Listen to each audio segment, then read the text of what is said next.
जय हिंद दोस्तों। I hope you all well. आपकी प्रिपरेशन अच्छी चल रही होगी। मैं आशीष भंडारी स्वागत करता हूँ आप ही के चैनल कृष्णा फाउंडेशन के अंदर एक बार फिर। तो हम पढ़ेंगे आज से दोबारा से। स्टार्ट तो हो चुकी है क्लास। आप पढ़ेंगे साइंस के केमिस्ट्री। हमने पिछली क्लासेज अगर आपने नहीं देखी है तो जाके आप देख सकते हो। प्लेलिस्ट बना दी गई है, अपलोड कर दी गई है। ठीक है।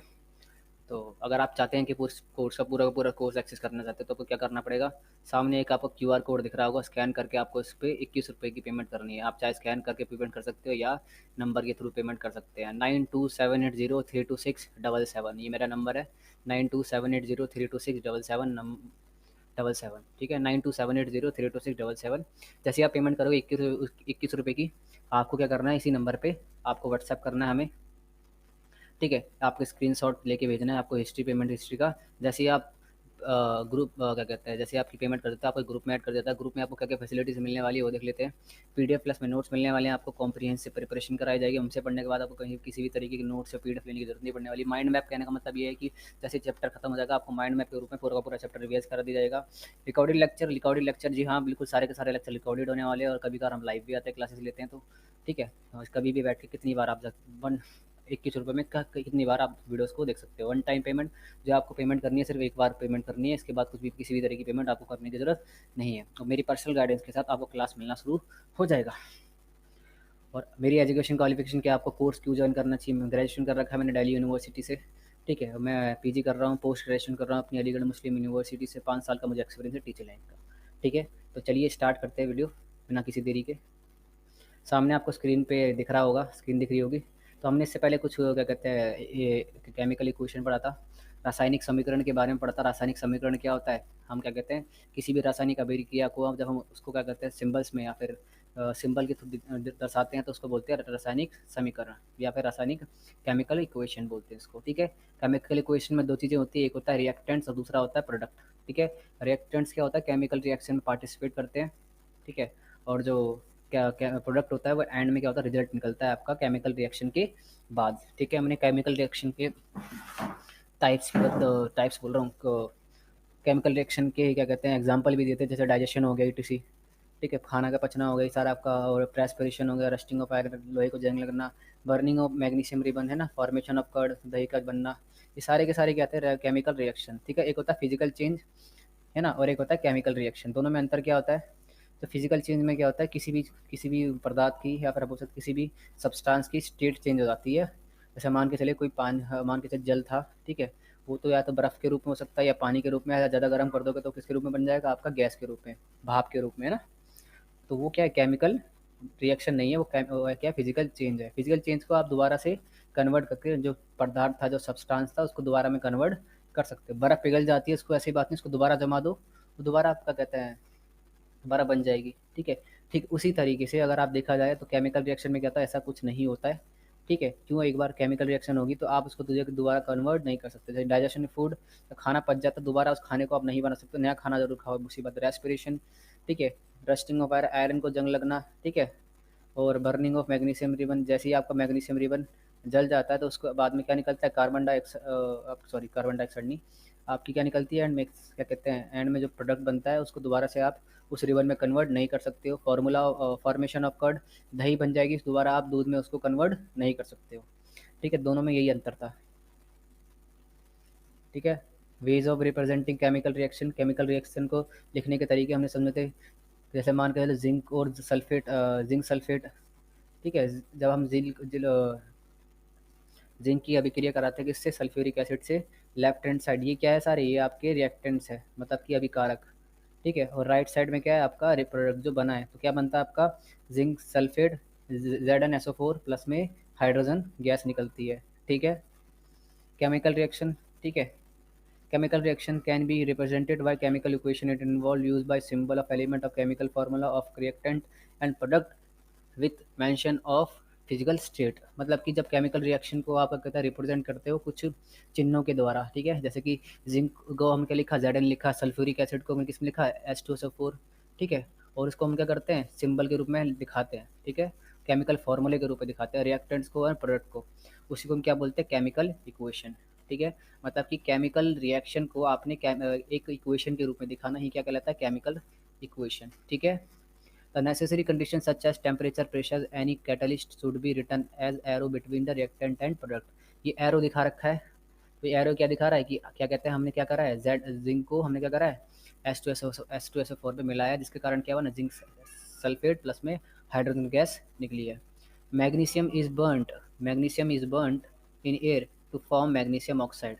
अगर आपने देखा होगा मैग्नीशियम जो रिबन होता है, पर देखा हो, अब एनसीईआरटी में इसका दे रखा है बहुत बड़ा एग्जांपल, ठीक है। अगर आपने एनसीईआरटी नंबर ज़्यादा पहले चैप्टर में दूसरे तीसरे पेज नंबर पे दे रखा है एनसीईआरटी में, 10th क्लास की जो एनसीईआरटी है, तब आप मैग्नीशियम रिबन को जलाते हो तो क्या होता है, जैसे आप जलाओगे तो क्या निकलेगी, में क्या बन जाएगा आपका मैग्नीशियम ऑक्साइड, प्लस में आपका क्या निकलेगा, एक सफ़ेद कलर की लाइट निकलती है। क्वेश्चन पूछा गया था 2018 के पेपर में, अगर देखा हो, सीबीएसई बोर्ड का पेपर था या फिर यूपी बोर्ड का पेपर था, उसमें बताया गया था। तो मैग्नीशियम रिबन जलाते तो एंड में क्या क्या निकलता है, कौन सी लाइट, किस कलर की लाइट निकलती है, वाइट कलर की, सफ़ेद कलर की, ठीक है। Balancing of chemical equation. अब केमिकल इक्वेशन को क्या कहते हैं, संतुलित करना बहुत ज़रूरी है, ठीक है, समझ में आ गया। रासायनिक ठीक है, रासायनिक अभिक्रिया को संतुलित करना, द्रव्यमान संरक्षण का नियम। किसी भी रासायनिक अभिक्रिया में द्रव्यमान ना तो निर्माण होता है ना ही विनाश होता है। देखो, कहने का मतलब ये है कि मान के चले जो इस तरफ लेफ्ट हैंड के तरफ जो अभिकारक थे, जितनी मात्रा में थे उतनी मात्रा में ये क्या कहते हैं, जब ये उत्पाद बन जाएंगे, इनकी जो संख्या रहने वाली है, इसका जो माप रहने वाला है, वो बिल्कुल सेम रहने वाला है, ठीक है। अगर आपको एग्जांपल के थ्रू समझना है तो सामने आपका एक केमिकल इक्वेशन दे रखी है, उसको समझिए। ये आपका एफी मतलब कि आयरन, फेरिक, ठीक है, और ये दे रखा है H2O मतलब कि पानी। जब आयरन की हम क्या कहते हैं, पानी से अभिक्रिया कराते हैं, क्या बनता है आपका फेरिक ऑक्साइड, है ना, Fe2O3 प्लस में हाइड्रोजन गैस निकलती है, ठीक है। अगर मान के चलिए यहाँ पर कितने हैं, यहाँ पे आयरन कितने हैं, यहाँ पर आपके आयरन है, ये असंतुलित है अभी, मतलब कि इसको संतुलित करना हमें बहुत ज़रूरी है। देखिए कैसे संतुलित किया जाता है। यहाँ पर आयरन कितने हैं, यहाँ पे आयरन जो है, देखो, अभिकारक की परमाणु संख्या, ठीक है। जो अभिकारक, ये क्या होता है, जो लेफ्ट हैंड लिखे जाते हैं, उल्टे हाथ पे लिखे जाते हैं, वो क्या होता है, अभिकारक। और जो राइट हैंड लिखे जाते हैं, उसको उसकी तरफ क्या लिखते हैं हम लिखते हैं यहाँ पर प्रोडक्ट या फिर उत्पाद। देखो, तो Fe2, तो आयरन के कितने परमाणु हैं यहाँ पे, 2, ठीक है, और ऑक्सीजन के कितने परमाणु हैं यहाँ पे, 3, ठीक है। उसी तरीके से यहाँ पर 3 है, और यहाँ पर कितना है, इस वाले में ऑक्सीजन 1 है, यहाँ पे देखो, ऑक्सीजन के जब आगे पीछे कुछ नहीं है तो यहाँ पे क्या 1 है, ठीक है, इसको लिखने की जरूरत होती नहीं है वैसे भी, ठीक है। और हाइड्रोजन कितना है इसमें, 2, और इसमें हाइड्रोजन कितना है, 2, तो हाइड्रोजन तो बिल्कुल बराबर है, ठीक है। तो इसको टेबल के थ्रू समझने का प्रयास करते हैं, ठीक है। सामने आपको एफ ही दे रखा है, ठीक है, परमाणु की संख्या दे रखी है, ठीक है।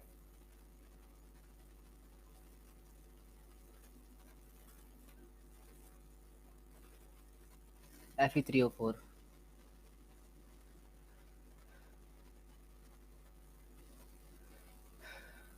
2 सेकंड रुकिए।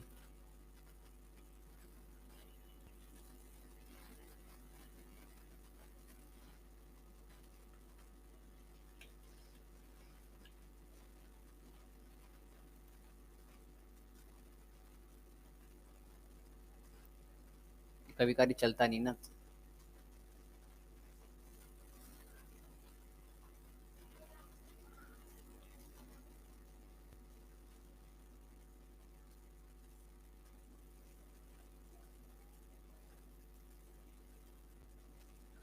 ठीक,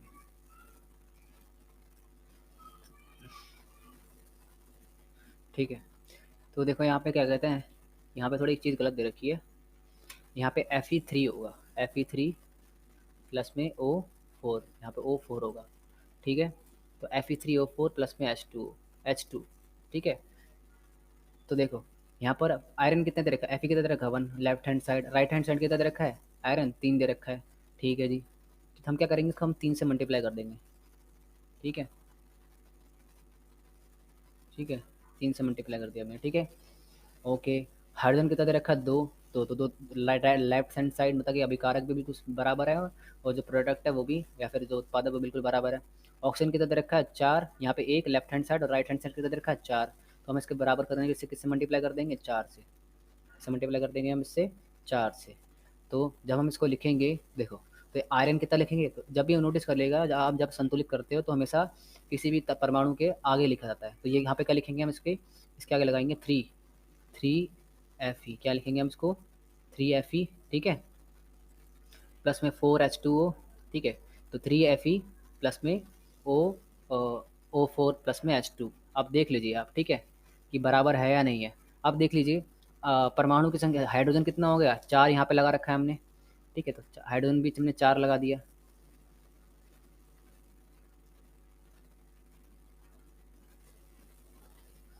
चार हाइड्रोजन हो गया, ठीक है, F4, ठीक है, 4 हाइड्रोजन हो गया, ठीक है। तो हमने क्या करा, 3 यहाँ पे लगा दिया, तो यहाँ पर भी 3 है, बिल्कुल ये बार आयरन एन तो बराबर हो गया, ठीक है। तो हमने क्या करा, हाइड्रोजन के आगे हमने क्या कर दिया, 4 बनाना है, मतलब कि बराबर करना है। तो हम ऐसा काम करेंगे, H2O के आगे 4 लगा देंगे। जैसे हम H2O के आगे 4 लगा देंगे तो 4 होगा ना, ये क्या कहते हैं, सबसे पूरे सबसे मल्टीप्लाई होगा, ऐसा नहीं है कि आगे वाले से मल्टीप्लाई होगा। तो 4 दूनी कितना हो जाएगा, ये 8। हाइड्रोजन कितना हो गया, अब हाइड्रोजन हो गया तुम्हारा, हाइड्रोजन की संख्या होगी तुम्हारी 8। कितनी होगी, हाइड्रोजन में कितने परमाणु होंगे, 8। अब हमें लेफ्ट हैंड साइड क्या करते हैं, कैसे भी करके 8 लाना है। तो यहाँ पर क्या था, 2 था, H2 था, तो हम क्या करेंगे, इसके आगे क्या लगा देंगे, 4 लगा देंगे, क्या लगा देंगे, 4 लगा देंगे। तो दो दो के जब 4 से मल्टीप्लाई करेंगे तो क्या हो जाएगा, ये 8 हो जाएगा, ठीक है। समझ आ गया आपको, ठीक है। तो देख लीजिए, अब बार बराबर बराबर करके देख लेते हैं, ठीक है। आयरन कितना है यहाँ पे, आयरन यहाँ पे दे रखा है 3, 3Fe, तो यहाँ पे 3Fe है, बिल्कुल सही है, ठीक है। O4, देखो O4 मतलब कि ऑक्सीजन क्या है, यहाँ पे 1 थी, तो जब 1 की ये 4 से मल्टीप्लाई करेंगे तो कितना आ जाएगा, 4 ही आएगा, ठीक है। तो ऑक्सीजन भी कितनी होगी यहाँ पे, 4, यहाँ पर भी कितनी है, 4, ठीक है। और एच हाइड्रोजन कितना हो गया, यहाँ पे लेफ्ट हैंड साइड देखिए आप, उल्टे हाथ पे देखिए, तो हाइड्रोजन दे रखा है 2 और आगे 4 लग रहा है, तो नीचे मल्टीप्लाई हो जाएगा। जब भी हम आगे लगाएंगे ना, अगर यहाँ पे कुछ दे रखा होगा, हमें 2 3 4, तो यहाँ पे हाइड्रोजन 2 दे रखा है यहाँ पे, तो ये इससे मल्टीप्लाई होगा आगे वाले से, तो जितने मल्टीप्लाई करने के बाद जो आंसर आएगा ना, उतने परमाणु आ जाएंगे। तो देख लीजिए, 4 गुणा 2 8 हो गया, ठीक है। तो इसी तरीके से हमने बराबर करने के लिए यहाँ पर कितना था, यहाँ पर हमारा तुम्हारा था 2 थे हाइड्रोजन, तो हमने क्या करा है, इसके आगे 4 लगा दिया, तो 4 दूनी 8, ठीक है। तो बराबर हो गया, तो सामने देखिए 3Fe प्लस में 4H2O, ठीक है, Fe3O4 प्लस में 4H2O, ठीक है। समझ आ गया आपको, कुछ नहीं कर रहा हमने, इसके अंदर बैलेंसिंग किया है, बैलेंसिंग करने का प्रयास करा था इसके अंदर, ठीक है। एक बार और समझा देता हूँ आपको, ठीक है, यहाँ पे यहाँ से समझना स्टार्ट कर सकते, ठीक है। देखो ये क्या थी, केमिकल रिएक्शन, ये क्या कहते हैं, अनबैलेंस थी, ठीक है, बैलेंस करना था हमें, ठीक है। तो हमें क्या करना है, देखो सामने आपको दे रखा है आयरन, कितनी दे रखी है, एक एक आयरन है, यहाँ पे कुछ नहीं है तो एक ही आयरन होगा, तो यहाँ पे कितना आयरन दे रखा है, 3 दे रखा है, तो बराबर करेंगे, तो 3, तो यहाँ पे आगे क्या लगा देंगे, 3, तो आयरन तो बराबर हो गया, कितने हो गए, 3 आयरन हो गया, ठीक है। अब हमें क्या करना है कि हमें ऑक्सीजन कितना बनाना है, 4 बनाना है, यहाँ पे कितना है, 4 है, यहाँ पर कितना ऑक्सीजन 1 है, जिसके आगे पीछे कुछ नहीं होता, उसके आगे पीछे कितना होता है, पीछे कितना होता है, एक ही होता है, ठीक है, एक ही होता है, याद रखिएगा, ठीक है। तो हम क्या करेंगे, इसके पीछे कभी नहीं लगाएंगे, हमेशा आगे लगाएंगे, तो 4 लगा देंगे। जैसे हमने आगे 4 लगाया, क्या लगाया हमने, जैसे हमने आगे 4 लगाया, तो क्या हो गया, तो ऑक्सीजन कितना बन गया, एक 1 मल्टीप्लाई ऑक्सीजन कितना हो गया, ऑक्सीजन हो गया 1 मल्टीप्लाई 4, कुछ कितना आ गया आपका, 4 आ गया, तो ऑक्सीजन 4 हो गया, बैलेंस हो गया, ऑक्सीजन तो बैलेंस हो गया, यहाँ पे भी 4 ही है। और लेकिन अब देखो हाइड्रोजन कितने हो गए, हाइड्रोजन 4 गुणा 2 कितना हो गया, हाइड्रोजन 8 हो गए। और यहाँ पर कितना दे रखा है, लेफ्ट राइट हैंड साइड, यहाँ पे 2 दे रखा है, तो हम इसके आगे क्या करेंगे, 4 लगा देंगे, ठीक है। तो कितना हो गया, 4 दूनी 8, ठीक है। तो देख लीजिए सामने आपका बराबर हो गया, नीचे जब जाओगे तो आप दिखा जाएगा, ठीक है, ठीक है। ये स्टेप याद करने की जरूरत नहीं है, अगर आप कहते हैं स्टेप बाय देखोगे ना, अगर आप टेबल बनाना चाहते हो तो टेबल बना सकते हो, आपके ऊपर है, ठीक है। लेकिन टेबल बनाने की मैं नहीं समझता, टेबल अगर बनाओगे तो आपको शायद अच्छे नंबर मिल जाते हैं, ठीक है। तो टेबल बनाओगे तो एग्जामिनर को ये लगता है कि हाँ बंदे को पता है, सामने वाले को, ठीक है, जो लिख रहा है पेपर को, ठीक है। तो 3Fe 4H2O, आयरन कितने हो गए, 3, और हाइड्रोजन कितनी होगी, 4 दूनी 8, 8, तो यहाँ पर भी 8 होगी, हम बराबर 8 कर दिया। और ऑक्सीजन कितनी होगी, 4, तो 1 गुणा 4 कितना हो गया, यहाँ पर 1 था, तो 1 की जब 4 से मल्टीप्लाई करेंगे तो कितना हो जाएगा, 4, ठीक है, ठीक है। और एंड में क्या करेंगे, हम इनकी फॉर्म लिख देंगे। आयरन क्या होता है, हमेशा सॉलिड फॉर्म में होता है, ठोस फॉर्म में होता है। और H2O मतलब क्या होता है, पानी, पानी क्या होता है, हमेशा लिक्विड फॉर्म में होता है, लिक्विड स्टेट। तो ये हमने क्या कहते हैं, गलत लगा दिया, यहाँ पे जी नहीं लगेगा, यहाँ पे क्या लगेगा, एल लगेगा, क्या लगेगा, क्या लगेगा, एल लगेगा, क्या लगेगा यहाँ पे, एल, ठीक है, बोलते लिक्विड स्टेट, ठीक है। ये क्या है आपका, ये सामने दे रखा है फेरिक ऑक्साइड, ये क्या है, फेरिक ऑक्साइड। और हाइड्रोजन गैस क्या होती है, हमेशा गैस के फॉर्म में होती है, ठीक है। फेरिक ऑक्साइड क्या हो गया, ये आपका जंग लग जाती है, ये सॉलिड फॉर्म में होता है, लोहे पर जब जंग लग जाती है उसी को बोलते हैं फेरिक ऑक्साइड, ठीक है। तो जंग भी सॉलिड फॉर्म में होती है, ठोस फॉर्म में होती है, ठीक है। तो हमने क्या करा, सबसे पहले बैलेंसिंग करा, उसके बाद में जो क्या कहते हैं रिएक्टेंट से और प्रोडक्ट बना उसकी जो फॉर्म क्या थी वो किस रूप में है उसको भी हमने लिख दिया। देखो घबराने की अभी जरूरत है नहीं, जब कुछ चीज़ें नहीं होती ना तो चीज़ें समझ आती नहीं है शुरुआत में, धीरे धीरे करके आपको चीज़ें समझ में आ जाएगी। जैसे कोई भी चीज़ 3 चीज़ों में हो सकता है, 4 चीज़ों में, या तो वो चीज़ क्या कहते हैं सॉलिड फॉर्म में हो सकती है, जैसे पानी को देख लीजिए, बर्फ़ होगी तो सॉलिड फॉर्म में होगा, जब पिघल जाएगी तो पानी तो लिक्विड फॉर्म में हो जाएगा, ज़्यादा गर्म कर दोगे तो क्या गैस के रूप में बन जाएगा, भाप जिसको बोलते हैं ना। और एक फॉर्म होता है एक्वस। एक्वस मतलब कि जब 2 या 2 से अधिक आपका कहते हैं लिक्विड चीज़ों को मिला देते हो तो एक्वस फॉर्म में बन जाता है, ठीक है। Right necessary condition temperature pressure catalyst on the above arrow. इसको भी ध्यान, इसके बारे में आपको समझने की जरूरत है नहीं, ठीक है। ठीक है, आप देखते हैं, ठीक है। Combination types of chemical reaction, आप समझते हैं हम types of chemical reaction. 2 second रुक जाइए।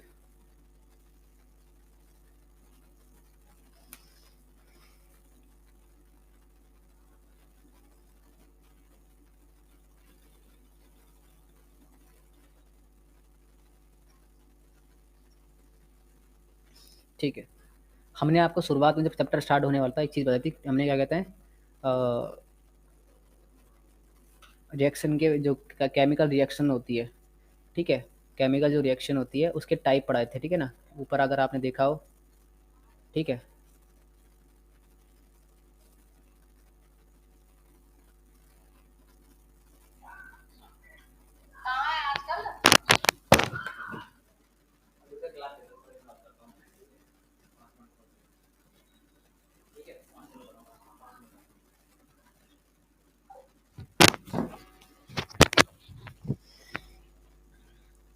तो टाइप्स ऑफ केमिकल रिएक्शन कौन कौन सी, कॉम्बिनेशन रिएक्शन, ठीक है, डिकम्पोजिशन रिएक्शन, डिस्प्लेसमेंट पढ़ेंगे, डबल डिस्प्लेसमेंट पढ़ेंगे और ऑक्सीडेशन पढ़ेंगे हम, ठीक है।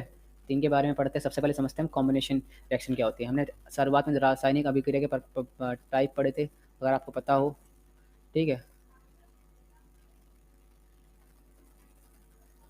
रासायनिक अभिक्रिया प्रकार, संयोजन अभिक्रिया, वियोजन अभिक्रिया, विस्थापन अभिक्रिया, द्विविस्थापन अभिक्रिया, ठीक है, उपचयन अभिक्रिया और अपचयन अभिक्रिया पढ़ेंगे, ठीक है। ठीक है, तो ये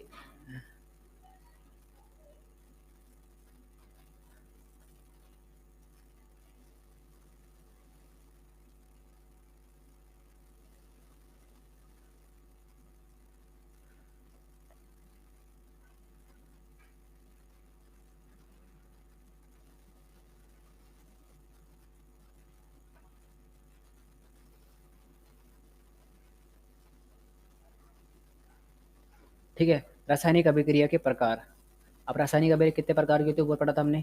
अब समझते हैं संयोजन अभिक्रिया हो जाती है। जैसे मान के चलिए कोई प्रोडक्ट है, कोई अभिकारक थे ए और बी, जब ए और बी मिलकर क्या बना दे, कोई नई चीज़ बना दे, ठीक है, उसको बोलते हैं हम, जैसे सी बन गया, ये दोनों ये जो सी होगा ए और इसके पास क्या कहते हैं ए के भी गुण होंगे और बी के भी गुण होंगे, ठीक है। जैसे कि आप हम देख लें, मानव है तो मानव किससे बनता है, अपने माँ बाप से बनते हैं, वो भी उसी बात है। तो उनके अंदर क्या होता है, अपने माँ बाप दोनों के गुण होते हैं। एग्जाम्पल दे रहा हूँ मैं सिर्फ, ये समझने को, ये और रासायनिक ठीक है, एग्जाम्पल जिससे आप समझ जाता है, ठीक है। उसी तरीके से जो संयोजन अभिक्रिया होती है, इसमें जो अभिकारक होते हैं एक नए उत्पाद का निर्माण करते हैं, ठीक है। उसी तरीके से नीचे से जाओगे तो कॉम्बिनेशन जो रिएक्शन जो होती है, क्या कहते हैं, जब जो टू डिफरेंट जो क्या कहते हैं टू डिफरेंट रिएक्टेंट्स होते हैं एक नया प्रोडक्ट बनाते हैं, ठीक है। कॉम्बिनेशन रिएक्शन देख लीजिए आप, जैसे कि हमने क्या लिया, कार्बन लिया, सॉलिड फॉर्म में कार्बन था, मतलब आपकी कोयला, और हमने क्या करा, उसको जलाया, क्या जलाया, जलाया ऑक्सीजन की उपस्थिति में, ये क्या जलाया, तो क्या बनेगा, कार्बन डाइऑक्साइड निकलेगी, प्लस में ऐश भी निकलती है यहाँ पे, ठीक है। फॉर्मेशन ऑफ वाटर, वाटर कैसे बनता है पता होगा आपको, तो हाइड्रोजन लिया हमने, हाइड्रोजन गैस ली और प्लस में ऑक्सीजन गैस ली, तो क्या बन गया 2H2O। अब देखो बराबर है या नहीं ये भी देख लीजिए, ठीक है। तो यहाँ पे कार्बन कितना था ऊपर वाले में, एक था, और ऑक्सीजन कितना है, 2, तो क्या बन गया कार्बन डाइऑक्साइड, तो कार्बन एक ही है और ऑक्सीजन 2 है, तो बराबर है, ठीक है। उसी तरीके से हाइड्रोजन कितनी होगी H2, तो 2 यहाँ पर है, 2 वहाँ पे आ गया, तो 2 गुणा 2 4 हो गया, ठीक है। तो हम क्या करेंगे, अब जो पानी बनेगा यहाँ पे आगे 2 लगा देंगे, तो क्या होगा 2 दूनी 4, है ना। और ऑक्सीजन कितना है यहाँ पे, ऑक्सीजन कितना हो गया 2, तो यहाँ पर कितना है 2 है, और यहाँ पे कितना हो जाएगा, जब यहाँ पे जब 1 था तो 1 की जब मल्टीप्लाई करेंगे आगे एक 2 से, तो क्या हो जाएगा 2 हो जाएगा, ठीक है, तो बराबर हो जाएगा। ठीक इसी तरीके से कैल्शियम जो ऑक्साइड होता है, कैल्शियम ऑक्साइड का दूसरा नाम क्या होता है, इसको हम बोलते हैं क्विक लाइम, ठीक है। क्या बोलते हैं हम, क्विक लाइम, ठीक है।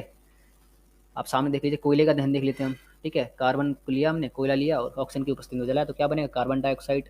जल का निर्माण, जब हमने हाइड्रोजन के 2 परमाणु लिए, कितने परमाणु लिए, 2, ठीक है, और ऑक्सीजन के 2 परमाणु लिए, ठीक है, तो हमने क्या बन गया आपका, बन गया H2O मतलब कि पानी, ठीक है। और बैलेंसिंग करने के लिए हमने बैलेंस कर दिया इसको, ठीक है। अब इसी तरीके से कैल्शियम ऑक्साइड का क्या बोलते हैं, दूसरा नाम क्या होता है, बुझा हुआ चूहना। उसको जब हम पानी में मिलाएंगे जो कैल्शियम ऑक्साइड क्या होता है, एक तरीके से सॉलिड फॉर्म होता है, सख्त होता है, अगर आपने देखा हो तो गूगल पे जाकर सर्च कीजिएगा, कैल्शियम ऑक्साइड दिख जाएगा, ठीक है, ठीक है।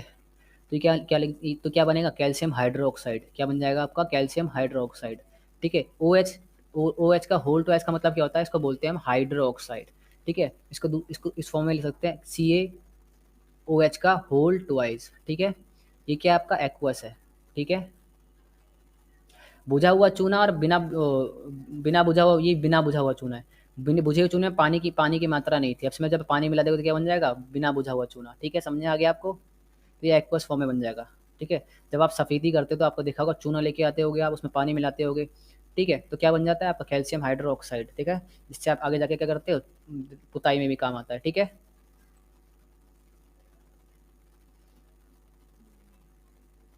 समझ आ गया आपको। प्राकृतिक गैस का दहन, आप समझते हैं ऊष्माक्षेपी अभिक्रिया, इसको बोलते हैं एक्सोथर्मिक रिएक्शन। एक्सोथर्मिक रिएक्शन में क्या होता है, एंड में हीट निकलती है, ठीक है। जैसे कि रेस्पिरेशन, जब आप सांस छोड़ते हो, ठीक है, सांस रेस्पिरेशन क्या है, रेस्पिरेशन के अंदर क्या होता है, जो आपके शरीर के अंदर जो ग्लूकोज होता है वो टूटता है, और उसके साथ में एनर्जी भी निकलती है और कार्बन डाइऑक्साइड निकलती है, और प्लस में क्या निकलता है आपका, और हीट निकलती है। जब आप सांस छोड़ोगे ना तो ऑटोमेटिक करना, आपके नाक के नीचे हाथ रखना, तो हीट निकलेगी।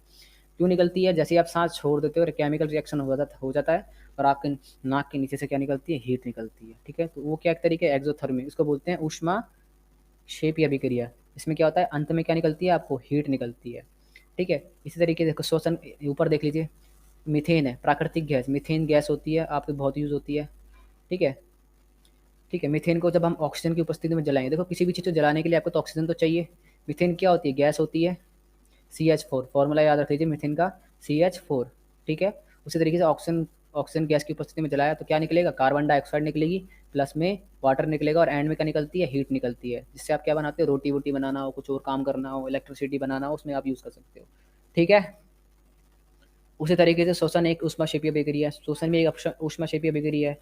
ये क्या है, C6H12O6, ये क्या है आपका, ग्लूकोज हो गया शरीर में। अब जब आपका खाना सब पच जाता है तो किसके फॉर्म में कन्वर्ट हो जाता है वो, ग्लूकोज के, ठीक है, एक्वस के फॉर्म, ग्लूकोज क्या होता है, एक्वस का फॉर्म होता है, ठीक है, ठीक है। और आपको क्या चाहिए, उसको जलाने के लिए, मतलब कि किसी भी चीज़ को जलाने के लिए, उसको तोड़ने के लिए आपको क्या चाहिए होती है, ऑक्सीजन चाहिए होती है, ठीक है। ऑक्सीजन गैस ली, ठीक है, ऑक्सीजन, आप नोटिस कर, आपके शरीर में ग्लूकोज पहले से ही होता है, ठीक है। जब खाना पच जाता है तो किसके फॉर्म में कन्वर्ट हो जाता है वो आपका, ग्लूकोज का, C6H12O6, तो 6O2, ठीक है, मतलब ऑक्सीजन के 12 परमाणु हो जाएंगे ना ऐसे करके, ठीक है। तो जैसे ही आप सांस छोड़ते हो, जब छोड़ तो नोटिस करना होगा आपको, बाहर कार्बन डाइऑक्साइड बाहर निकल जाती है, प्लस में पानी जो होता है आपके शरीर में रह जाता है, और ऊष्मा निकलती है। जब सांस छोड़ोगे नोटिस करना, कार्बन डाइऑक्साइड के साथ साथ आपके हीट भी निकलती है नाक के पास, देखना, महसूस करके देखना। आप देख लो बैलेंस हो रखा नहीं, यहाँ पे कार्बन के 6 परमाणु हैं, ठीक है, यहाँ पर 6 2 12, ठीक है। कार्बन के 6 परमाणु है, तो यहाँ पर भी क्या कहते हैं, कार्बन के 6 परमाणु है, ऑक्सीजन 12 है, ऑक्सीजन 12 होगी, 6 दूनी 12 लेफ्ट हैंड साइड, और इसी तरीके से ऑक्सीजन 2 6 गुणा 6 12 हो गया। हाइड्रोजन कितने हैं, हाइड्रोजन 12 है, तो हाइड्रोजन देख लो कितना है, H12, ठीक है, H12 12 है, ठीक है। उसी तरीके से जो ऑक्सीजन थी वो कितना हो गया तुम्हारा, ये तुम्हारा हो गया, अ, अ, ये तुम्हारा हो गया, ये तुम्हारा हो गया 6, ऑक्सीजन 6 हो गया, 6 दूनी 12, 6 प्लस में 6,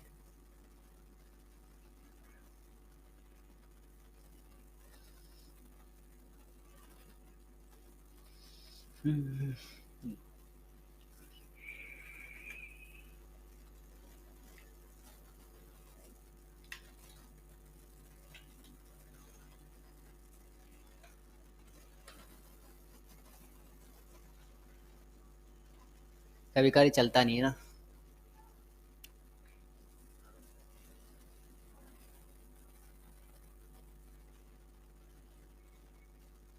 ठीक है।